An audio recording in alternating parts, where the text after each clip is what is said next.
Hello everyone, welcome to your own YouTube channel Apex Science Zone. Last class में हम लोगों ने discussion किया था इलेक्ट्रिसिटी के बारे में, चार्ज के बारे में और चार्ज टाइप्स ऑफ चार्ज के बारे में। आज हम लोग उसके आगे और डिस्कशन करेंगे, लेकिन उस डिस्कशन से पहले सबसे पहले तो कमेंट करके ये बता दीजिएगा कि लास्ट क्लास में जो पढ़ा गया था वो क्लियर था, और अगर क्लियर था तो वहाँ पे ये भी बता दीजिएगा कि जब जो चार्ज बताया गया था आपको, तो चार्ज के बारे में बताया गया होगा कि टू टाइप्स ऑफ चार्ज हैं, पॉजिटिव एंड नेगेटिव चार्ज। तो पॉजिटिव चार्ज किसकी वजह से? प्रोटॉन की वजह से, और नेगेटिव चार्ज इलेक्ट्रॉन की वजह से। तो सबसे पहले तो कमेंट ये कर दीजिएगा कि चार्ज ऑन इलेक्ट्रॉन होता कितना है। कमेंट में आपको बताना है चार्ज ऑन इलेक्ट्रॉन के बारे में एंड चार्ज ऑन प्रोटॉन के बारे में।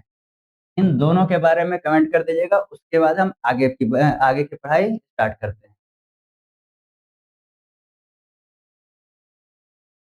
तो चलिए, सबसे पहले हम लोगों ने लास्ट क्लास में जो डिस्कशन किया था वहां पे आपको ये बता दिया गया होगा कि टू टाइप्स ऑफ चार्ज हैं, पॉजिटिव एंड नेगेटिव चार्ज। उसके बाद इसके जनरेशन की भी बात हो गई थी। तो आज हम पढ़ेंगे उसकी प्रॉपर्टीज के बारे में और चार्ज क्या कर सकता है, उसकी कैरेक्टरिस्टिक्स के बारे में। तो चलिए, सबसे पहले तो ये कि जब चार्ज जनरेट हो गया था तो वो कर क्या क्या सकता है।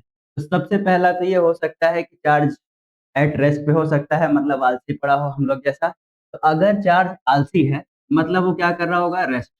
तो चार्ज किस पे होगा? At rest. जब भी चार्ज सिर्फ और सिर्फ रेस्ट पे होगा, वो क्या करता है? इलेक्ट्रिक फील्ड जनरेट करता है। अगर चार्ज रेस्ट पे है तो भी वो क्या करेगा? Electric field generate. Second, suppose करिए चार्ज अगर रेस्ट से हटे तो कुछ और भी कर सकता है। अगर रेस्ट से हटेगा तो क्या करेगा? मोशन। तो अगर चार्ज मोशन में आएगा तो मोशन टू टाइप का। फर्स्ट मोशन ये होगा uniform motion, and second motion non uniform motion. अगर चार्ज मोशन कर रहा है, कैसा मोशन? Uniform motion. अगर चार्ज किस में है? यूनिफॉर्म मोशन में।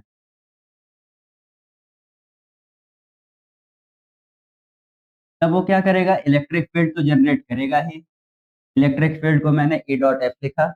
इसके साथ साथ वो मैग्नेटिक फील्ड भी जनरेट।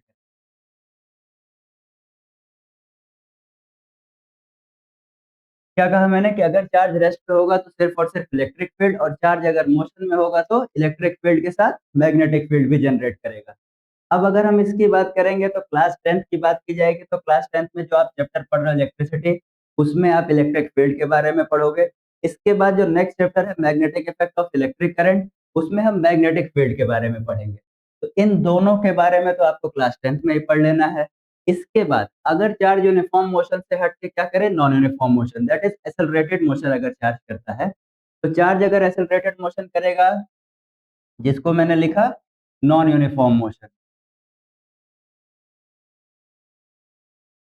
अगर charge non uniform motion generate करता है तो ये इलेक्ट्रिक फील्ड तो जनरेट करेगा ही, इसके साथ साथ मैग्नेटिक फील्ड भी जनरेट करेगा, प्लस एनर्जी भी रेडिएट करेगा।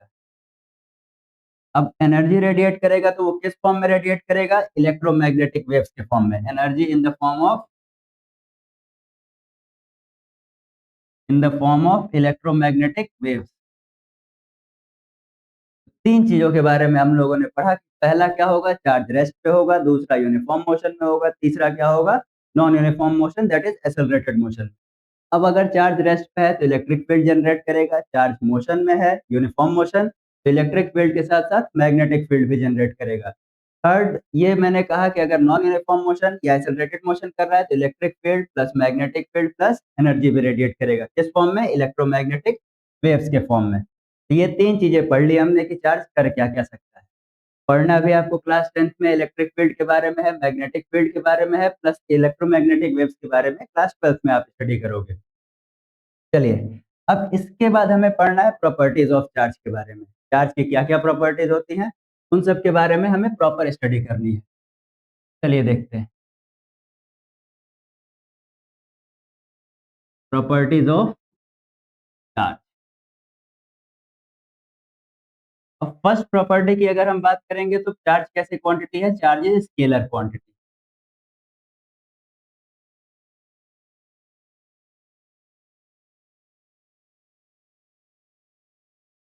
फर्स्ट प्रॉपर्टी क्या है चार्ज की? Charge is a scalar quantity. इसी को हम लोग और भी अच्छा, पहले तो अगर आपको ये याद आया होगा कि चार्ज स्केलर क्वांटिटी देख के क्लास 9th का टॉपिक याद आया होगा, जिसको कहा जाता है scalar quantities and vector quantities.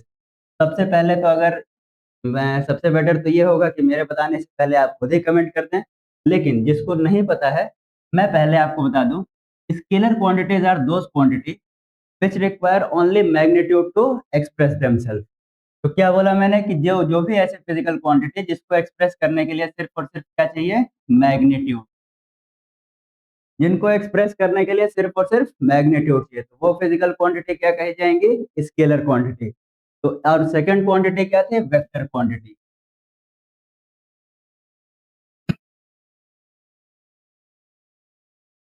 Vector quantity क्या होंगी, those quantity which require magnitude plus direction both to express themselves are known as vector quantities। इनको एक्सप्रेस करने के लिए क्या चाहिए, मैग्नीट्यूड प्लस डायरेक्शन बोथ। लेकिन आपको ये भी पता है कि सिर्फ ये दोनों फिजिकल क्वांटिटी होने से, मैग्नीट्यूड एंड डायरेक्शन होने से कोई फिजिकल क्वांटिटी आप वेक्टर नहीं कह सकते। कहने का मतलब ये हुआ कि कई ऐसे फिजिकल क्वांटिटी हैं जो इनके पास मैग्नीट्यूड भी है, डायरेक्शन भी है, लेकिन वो फिर भी कैसी क्वांटिटी है, स्केलर क्वांटिटी। तो इसके लिए एक और कंडीशन है जो कि क्या कहा जाता है, लॉज ऑफ वेक्टर एडिशन। तो किसको फॉलो करना चाहिए, लॉज ऑफ वेक्टर एडिशन को। तो क्या क्या बताया गया, वेक्टर क्वांटिटी क्या होंगे, जिनको एक्सप्रेस करने के लिए क्या चाहिए, मैग्नीट्यूड चाहिए, डायरेक्शन चाहिए, और वो लॉज ऑफ वेक्टर एडिशन को भी फॉलो करें। अगर इन तीनों क्वांटिटी, तीनों क्वालिटी को फॉलो करता है तो वो क्वांटिटी क्या कही जाएगी, वेक्टर क्वांटिटी। और अगर नहीं तो वो क्वांटिटी क्या कही जाएगी, स्केलर क्वांटिटी। तो चार्ज कैसी क्वांटिटी है, स्केलर क्वांटिटी। कहने का मतलब ये हुआ कि अगर कहीं पे भी चार्ज गिवन है तो उसको प्लस माइनस करने के लिए हमें कोई भी एक्स्ट्रा रोल के रिक्वायरमेंट नहीं है, कहीं पे भी नॉर्मली अलजेब्रिक सम जैसा प्लस किया जा सकता है। सपोज करें सपोज करिए किसी बॉडी के ऊपर आपको चार्ज दिया हुआ है -5 कूलम का, एंड उसी के किसी अदर पार्ट पे एक और चार्ज दिया हुआ है जिसको एंड 10 कूलम का, एक माइनस एक प्लस। अगर इनको पूरा टोटल बॉडी का चार्ज पूछा जाएगा तो हमें कुछ भी नहीं करना है, इन दोनों को सीधा सीधा प्लस कर देना है, 5 coulomb plus 10 coulomb, that is 5 coulomb positive. तो ये आपका चार्ज आ जाएगा, उसमें कोई भी वेक्टर लॉज ऑफ एडिशन को फॉलो नहीं करना है। तो फर्स्ट प्रॉपर्टी आपकी हो गई charges scalar quantity. Next property की अगर हम बात करेंगे तो charge is conserved, that is conservation of charge.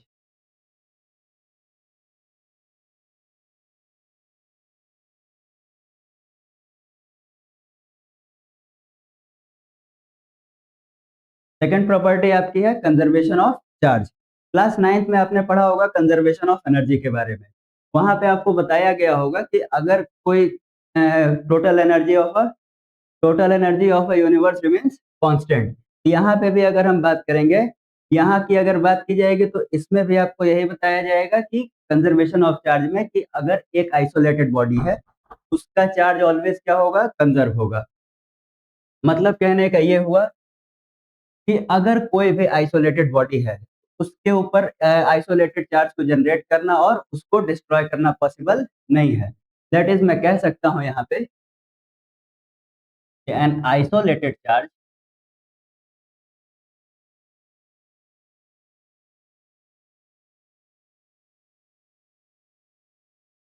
An isolated charge can neither be created nor be destroyed.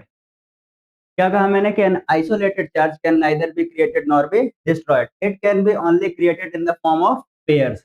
इसको भी लिखा जा सकता है, it can only be created in the form of pairs। मतलब क्या हुआ कि अगर कहीं पे एक पॉजिटिव चार्ज जनरेट होता है तो उसके साथ साथ एक नेगेटिव चार्ज भी जनरेट होगा। कभी भी ऐसा नहीं हो सकता कि एक पॉजिटिव चार्ज जनरेट हो गया और उसके साथ कोई नेगेटिव चार्ज जनरेट ना हो। इसका एक कॉमन सा एग्जांपल है, आप लोगों ने बचपन में भी देखा, मैंने लास्ट क्लास में भी डिस्कशन किया था। एक छोटा सा एग्जांपल है कॉमन सॉल्ट।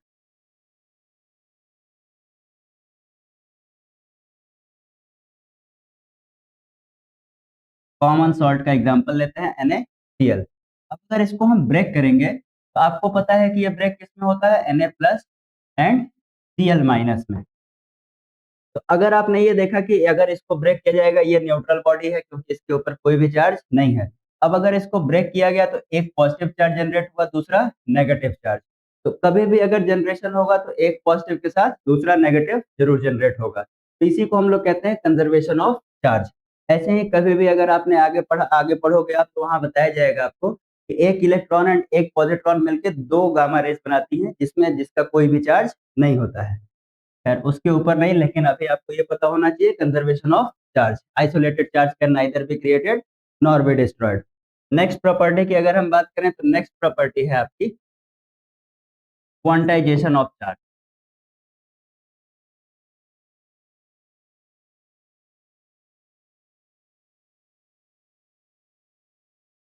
नेक्स्ट प्रॉपर्टी क्या है, क्वांटाइजेशन ऑफ चार्ज। इस प्रॉपर्टी के इस प्रॉपर्टी के अकॉर्डिंग कभी भी चार्ज को हम लोग डिस्क्रीट क्वांटिटी में ही ट्रांसफर किया जा सकता है। मतलब एक जगह से एक सब्सटेंस से अगर दूसरे सब्सटेंस पे चार्ज का ट्रांसफर होगा तो ऑलवेज क्या होगा, डिस्क्रीट क्वांटिटी में। कभी भी ऐसे नहीं हो सकता। इसको हम लिख सकते हैं Q is equal to plus minus n e के टर्म में। यहाँ पे Q क्या है आपका चार्ज, E क्या है charge on electron, and n क्या है any integer, n is equal to 1 2 3 and so on. इसके अकॉर्डिंग कभी भी चार्ज का अगर ट्रांसफर होगा तो वो इंटीग्रल मल्टीपल ऑफ इलेक्ट्रॉन्स के टर्म में होगा। ऐसा क्यों कहा जाता है, क्योंकि कभी भी अगर इलेक्ट्रॉन का ट्रांसफर सॉरी चार्ज का ट्रांसफर होगा तो कंप्लीट इलेक्ट्रॉन का ट्रांसफर होगा। और आपको ये बहुत अच्छे से पता है कि इलेक्ट्रॉन क्या है, एलिमेंट्री पार्टिकल है। एंड एलिमेंट्री पार्टिकल होने के साथ साथ ये भी है कि कभी भी अगर ट्रांसफर होगा तो कंप्लीट इंडिपेंडेंट फॉर्म में इलेक्ट्रॉन ही मिलता है। तो उसको अगर कभी भी ट्रांसफर होगा तो कंप्लीट इलेक्ट्रॉन का ट्रांसफर होगा। इसीलिए कभी हमें ऐसा चार्ज का ट्रांसफर नहीं मिल सकता कि 1 - 1/2 इलेक्ट्रॉन का ट्रांसफर हो जाए। कभी भी ट्रांसफर होगा तो कितना होगा, कंप्लीट इलेक्ट्रॉन का। उसी को लिखा जाता है quantization of charge, Q is equal to plus minus n के टर्म में। आप इसके अकॉर्डिंग कई न्यूमेरिकल्स भी आते हैं जिसमें आपको पूछा जाएगा कि अगर यहाँ से यहाँ तक कितने इलेक्ट्रॉन का ट्रांसफर हुआ है तो चार्ज कितना ट्रांसफर हुआ, या इतना चार्ज ट्रांसफर हुआ है तो कितने इलेक्ट्रॉन्स ट्रांसफर हुए होंगे। तो उसके अकॉर्डिंग वहां पे क्वेश्चन पूछा जा सकता है। सपोज करिए एक छोटा सा क्वेश्चन है कि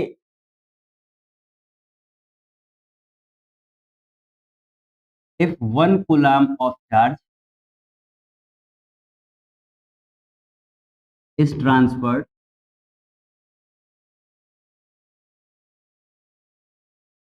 from one body to another,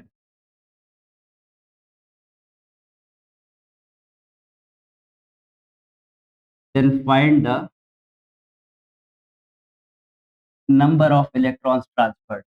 अगर आपसे कभी ऐसा पूछ लिया जाए कि एक बॉडी से दूसरी बॉडी पे 1 कूलम ऑफ चार्ज ट्रांसफर हुआ है तो कितने इलेक्ट्रॉन्स ट्रांसफर हुए, इसको हम लिख सकते हैं Q इज इक्वल टू, हमें पता है कि Q इज इक्वल टू क्या होता है, यानी इसमें Q आपको गिवन है Q is equal to 1 coulomb.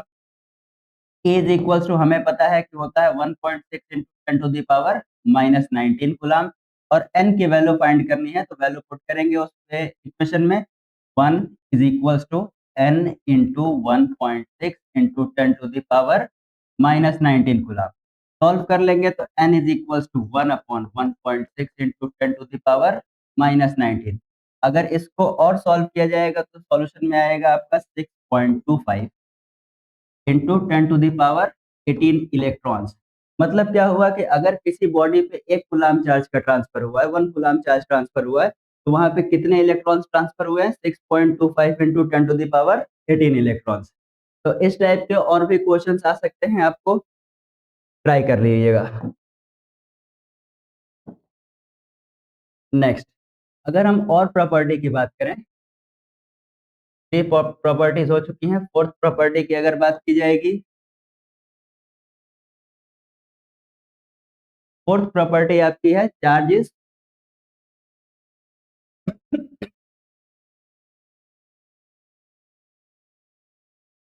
Charge can never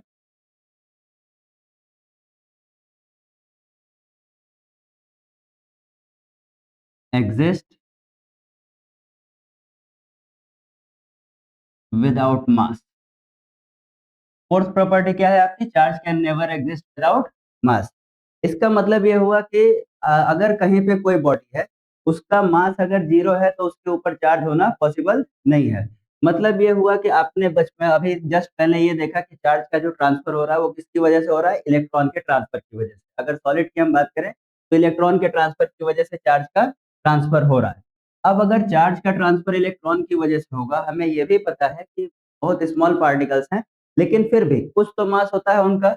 अब अगर मैं यहाँ पे बात करूँ तो मास ऑफ इलेक्ट्रॉन की अगर बात की जाए, मास ऑफ इलेक्ट्रॉन आपका होता है 9.1 इंटू 10⁻⁻31 किलोग्राम। दूसरे और पार्टिकल्स की बात की जाए तो मास ऑफ प्रोटॉन ये होता है 1.6725 into 10⁻⁻27 kilogram. Mass of neutron की अगर मैं बात करूं तो ये होता है 1.6748 इंटू 10⁻⁻27 किलोग्राम। अगर आप इन तीनों पार्टिकल को एनालाइज करोगे तो मास ऑफ इलेक्ट्रॉन बहुत कम है, बहुत माइनर है, लेकिन फिर भी कुछ तो मास है ही है। अब मास कितना है? 9.1 इंटू 10⁻⁻31। तो कभी भी अगर सिंगल इलेक्ट्रॉन भी ट्रांसफर होगा तो इतना मास तो वो लेके जाएगा ही। अगर ये मास नहीं रहा तो उसके ऊपर चार्ज का होना पॉसिबल नहीं है। इसीलिए कभी भी चार्ज क्या होगा? विदाउट मास एग्जिस्ट नहीं कर सकता। तो प्रॉपर्टी क्या पढ़ी हमने कि charge can never exist without mass. इसीलिए कई बार ऐसा बताया गया होगा आपको कि अगर कोई फोटॉन है तो उसका उसके ऊपर कोई भी चार्ज नहीं होता। क्यों नहीं होता? क्योंकि उसका रेस्ट मास कितना होता है? जीरो। लास्ट प्रॉपर्टी की अगर हम बात करेंगे, फिफ्थ प्रॉपर्टी, तो चार्ज इज, फिफ्थ प्रॉपर्टी ये है आपकी कि charge is invariant.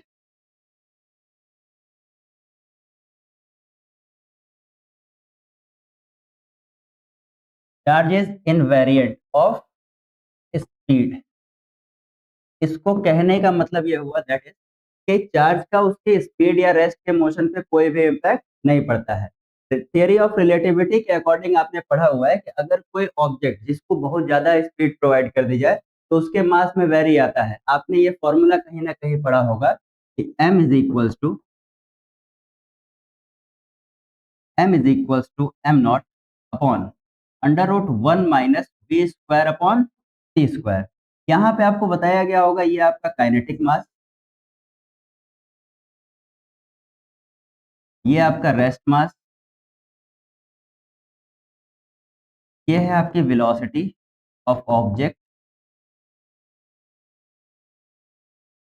And this is speed of light.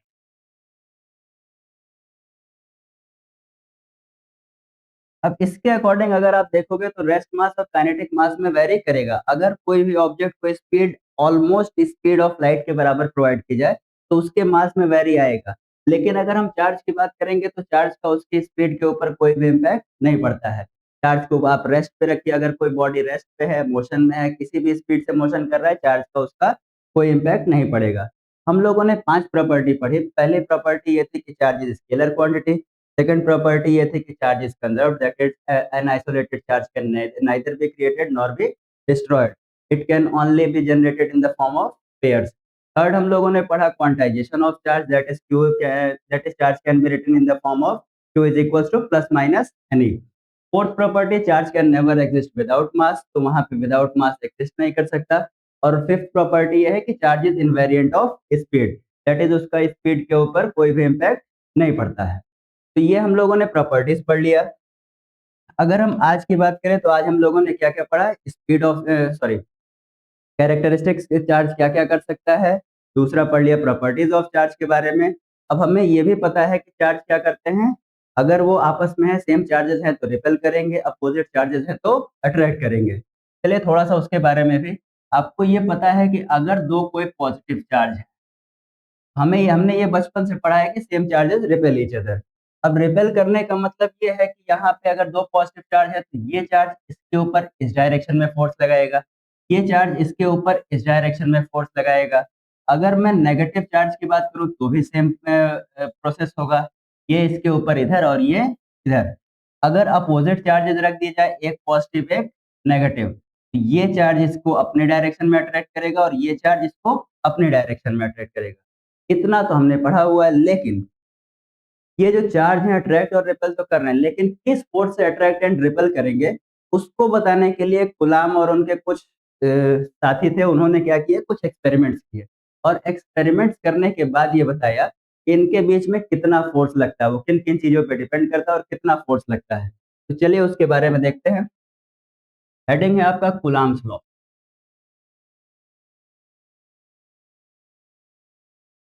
Coulomb's law. कुलाम नाम के साइंटिस्ट थे, ये और इनके कुछ दोस्त कुछ एक्सपेरिमेंट्स किए और एक्सपेरिमेंट करने के बाद उन लोगों ने कुलाम्स लॉ दिया। कहा, बताया क्या इस लॉ के अकॉर्डिंग कि अगर कोई दो चार्ज, यहाँ पे मैंने एक रखा चार्ज Q1, यहाँ पे क्या रखा चार्ज Q2, इन दोनों के बीच की डिस्टेंस R। क्या बताया कुलाम साहब ने कि अगर कोई दो चार्ज हैं Q1 एंड Q2 और उनके बीच की डिस्टेंस R डिस्टेंस पे रखे हुए हैं, कुलाम साहब ने ये बताया कि F जो इन दोनों के बीच में फोर्स लगेगा is directly proportional to product of charges, that is F is directly proportional to Q1 and Q2। और भी ये बताया कि F is inversely proportional to square of distance between them, that is F is inversely proportional to R square। अब अगर इन दोनों equation को देखा जाए तो इनको कंबाइन किया जा सकता है। अगर कंबाइन किया जाएगा, कंबाइनिंग दीज टू इक्वेशंस,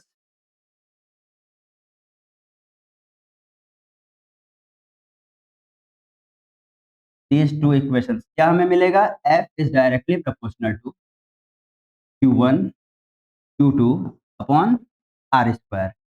अब आपको ये भी बहुत अच्छे से पता है कि अगर ये दोनों इक्वेशन है, यहाँ पे डायरेक्टली प्रोपोर्शनल का साइन लगा है, तो हमें ये पता है कि इस डायरेक्टली प्रोपोर्शनल के साइन को हटा के उसकी जगह इक्वल टू का साइन लगाने के लिए हमें यहाँ पे कांस्टेंट से मल्टीप्लाई करना होता है। इसको और अच्छे से अगर लिखना हो तो मैं लिख सकता हूँ F is equals to K Q1 Q2 upon R square. ये क्या है आपका कूलम्ब्स लॉ। क्या बताया कुलाम ने कि अगर कोई दो चार्ज हैं उनके बीच की डिस्टेंस r हो, तो उन्होंने ये बताया कि जो भी उसके बीच में फोर्स लगता है वो फोर्स क्या होता है, प्रोडक्ट चार्ज के प्रोडक्ट के डायरेक्टली प्रोपोर्शनल, उसके डिस्टेंस के स्क्वायर के इनवर्सली प्रोपोर्शनल होता है।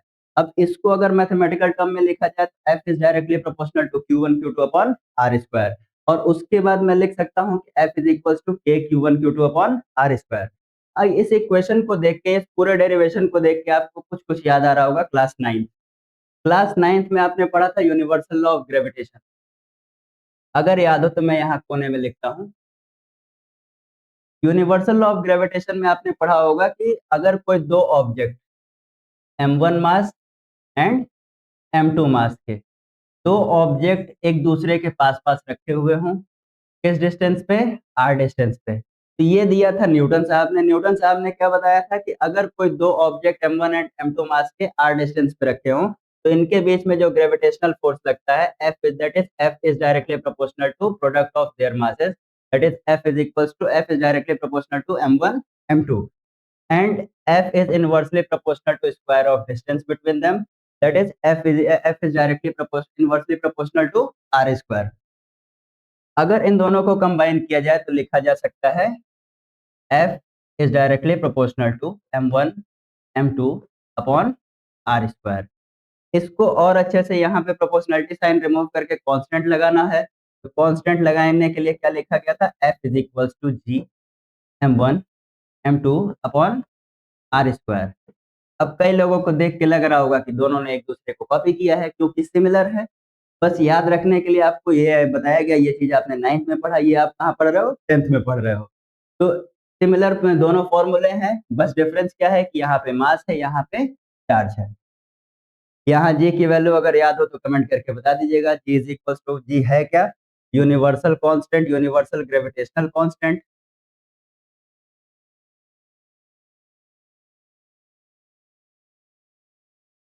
वैल्यू आप कमेंट करके बताइएगा।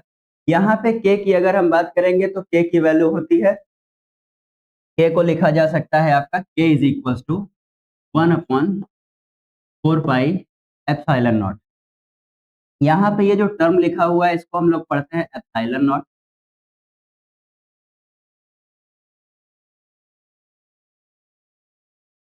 इस सिंबल को पढ़ते हैं हम लोग एप्सिलॉन नॉट। कहा यह जाता है परमिटिविटी ऑफ फ्री स्पेस। इसको कहते क्या है हम लोग?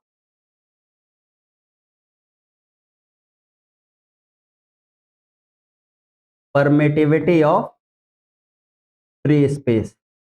फ्री स्पेस कहने का मतलब इधर वैक्यूम होगा या एयर भी कई बार माना जा सकता है, बट फ्री स्पेस का मतलब ये होता है कि वैक्यूम में। कहने का मतलब ये होगा कि अगर हम ग्रेविटेशनल फोर्स की बात करें तो ग्रेविटेशनल फोर्स आपको याद होगा जो जी की वैल्यू थी वो कांस्टेंट होती थी हर एक जगह पे, बट इसकी वैल्यू बीच में प्रोडक्ट, अगर इन दोनों चार्जेस के बीच में अगर सब्सटेंस चेंज कर दिया जाए, सपोज करिए एक बार एयर रखा जाए, दूसरी बार वाटर रखा जाए, तीसरी बार कुछ और रखा जाए, वो वैल्यू क्या होगी? चेंज होती जाएगी। तो इसी के लिए इसको लिखा गया है परमिटिविटी ऑफ फ्री स्पेस। इनके वैल्यूज की अगर बात करें तो 1/4 पाई। अगर मैं इसको क्लियर कर दूं तो अगर मैं लिखूं k is equal to 1/4 pi epsilon naught, इसकी वैल्यू होती है 9 × 10⁻⁹। यूनिट्स की अगर यूनिट अगर आप लिखना चाहो तो यूनिट उसी के अकॉर्डिंग, अगर आपको याद होगा ये फॉर्मूला आया कहाँ से? F is equal to 1/4 pi epsilon naught Q1 Q2 अपॉन आर स्क्वायर। इसको अगर मैं चेंज करूं किसके टर्म में? इस कांस्टेंट के टर्म में क्या लिख सकता हूं? K इज इक्वल टू, इसको मैंने क्या लिखा? K is equal to F dot of R square into upon Q1 into Q2। Unit लिखना चाहूंगा तो मैं लिख सकता हूँ न्यूटन, फोर्स की यूनिट न्यूटन, आर की unit metre into metre, metre square upon coulomb square. तो इसकी यूनिट क्या हो जाएगी? Newton metre square upon coulomb square. ये कांस्टेंट की वैल्यू है। अभी तक आपने यूनिवर्सल ऑफ ग्रेविटेशन की वैल्यू लिख दी होगी जो कि होती कितनी है? G is equal to 6.67 into 10⁻⁻11। Unit newton metre square upon kilogram square. तो ये इसकी वैल्यू थी। और ये क्या है? के की वैल्यू, सॉरी के की वैल्यू, जो कि वैल्यू कितनी होती है? 1/4 पाई एप्सिलॉन नॉट। अब इन दोनों को देख के आपको ये भी दिख रहा होगा कि दोनों में कुछ तो सिमिलरिटी है, कुछ डिसिमिलरिटी है। होमवर्क आपका ये है कि आप जाएंगे घर पे,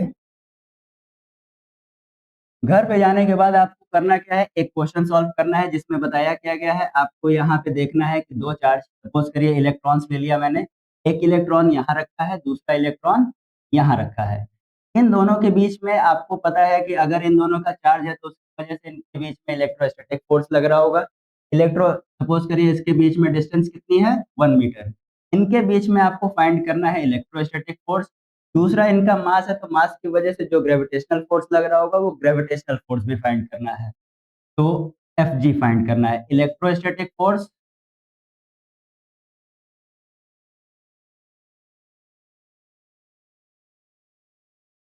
और ग्रेविटेशनल फोर्स।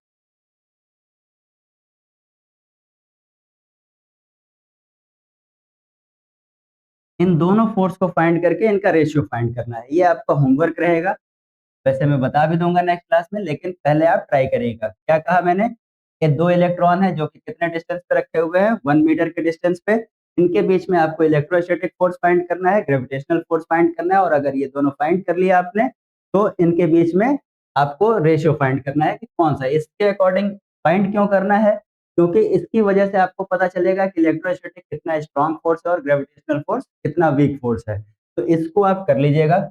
उसके बाद हम नेक्स्ट क्लास में डिस्कशन करेंगे कि प्रॉपर कहाँ कहाँ पे हम कूलम्ब लॉ अप्लाई कर सकते हैं, उसके लिमिटेशंस क्या हैं और उसके रेंज क्या है। Thank you for today.